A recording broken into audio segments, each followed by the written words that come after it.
सांगड़ मामा खे ख़बर ॾींदा हलूं त सांगड़ में जीए सिंध क़ौमी मास जे सॾ ते बैरिया टाउन समेत मरणी सिंध दुश्मन मनसूबनि ख़िलाफ़ प्रेस क्लब सांगड़ आॾो एहतजाजी मुज़ाहिरो कयो वियो। इन मौक़े ते मनवर शेख, आज़ाद कुंबर, मोहम्मद अली खोसो, अलादाद मरी ऐं ॿियनि चयो त असांजो अॼोको एहतजाजी मुज़ाहिरो सिंध में क़ाइमु कयल मरणी सिंध दुश्मन मनसूबनि ख़िलाफ़ आहे। हुक्मरान बैरिया, DHA, ज़ुल्फ़कार बाद जहिड़ा मनसूबा जोड़े सिंध जी वैधानियत खे नुक़सान पहुचाए पियो वञे, जंहिंजी जेतिरी मज़म्मत कजे इहा घटि आहे। हिननि चयो त असां जस्कन जे अॻुवाण सनान कुरैशी जे हुकम ते एहतजाजी मुज़ाहिरो करे रहिया आहियूं।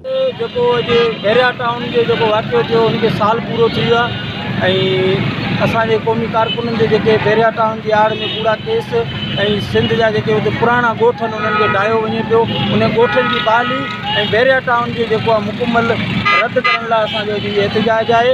ऐं असां इहो इंसानी हक़नि जे इदारनि खे ऐं अक़वामी मुत्तहिदा जे इदारनि खे अपील कंदासीं त बैरिया टाउन जेको हिकु सिंध दुश्मन मनसूबो आहे हिनखे रिजेक्ट करे ख़तमु करे सिंधियुनि जा जेके क़दीमी ॻोठ आहिनि उन्हनि खे बहाल कयो।